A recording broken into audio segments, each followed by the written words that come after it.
Viral guru di Tangerang hobi rapikan rambut murid sampai bawa alat cukur sendiri, ini kisahnya.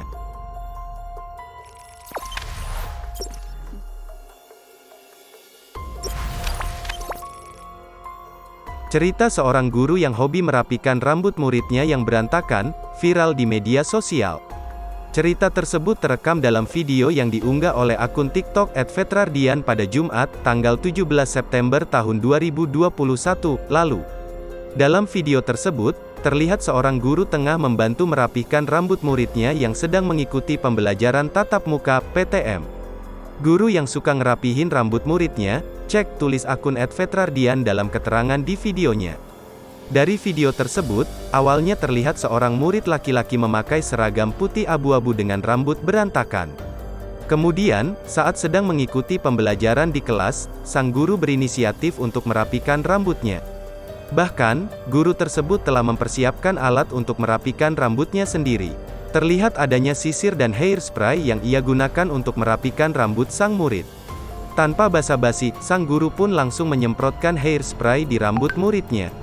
Lalu melanjutkannya dengan menyisir hingga terlihat lebih rapi.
Jangan lupa subscribe, share, komen, dan like ya.